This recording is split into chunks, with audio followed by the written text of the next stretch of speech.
لا علاج مریض راستے میں بیٹھے ہوئے تھے اسی مقام پر. عبداللہ ابن مسعود رضی اللہ تعالیٰ عنہ ان کو 3 مرتبہ آپ نے کیا پڑھے کہ وہ لا علاج مریض تھے، اللہ نے اس کو شفا عطا فرما دی. Thanks for watching. Don't forget to like, comment, share and subscribe to Maulana Habibullah Ruhani Official. نحمده ونصلي على رسوله الكريم اما بعد فاعوذ بالله من الشيطان الرجيم بسم الله الرحمن الرحيم. قلنا يا نار كوني بردا وسلاما على إبراهيم صدق الله المولانا العظيم. میرے محترم دوست بزرگ، میں آپ لوگوں کے سامنے ڈینگی بخار کے بارے میں بتانے جا رہا ہوں. میرے دوستوں، سب سے پہلے نمبر بات یہ دیکھیں میرے دوستوں کہ یہ ڈینگی ایک موذی بیماری ہے، خطرناک قسم کی بیماری ہے. فوری علاج نہ ہونے کی صورت میں انسان ہلاک بھی ہو سکتے ہیں.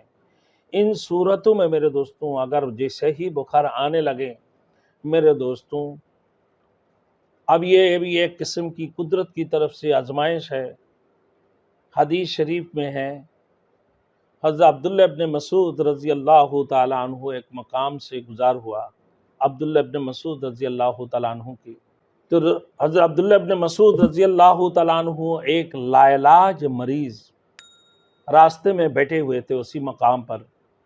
عبداللہ ابن مسعود رضی اللہ تعالیٰ عنہ ان کو 3 مرتبہ افحسبتم انما خلقناکم عبثا وانکم الینا لا ترجعون فتعالى الله الملك الحق لا إله إلا هو رب العرش الكريم ومن يدع مع الله إلها آخر لا برهان له به فإنما حسابه عند ربي إنه لا يفلح الكافرون وقل رب اغفر وارحم وأنت خير الراحمين. 3 مرتبہ یہ پڑھ کر دم کیا. یہ واقعہ رسول مقبول صلی اللہ علیہ وسلم کے سامنے پیش کی. اللہ کے رسول نے فرمایا عبداللہ ابن مسعود آپ نے کیا پڑھے کہ وہ لا علاج مریض تھے، اللہ نے اس کو شفا عطا فرما دی.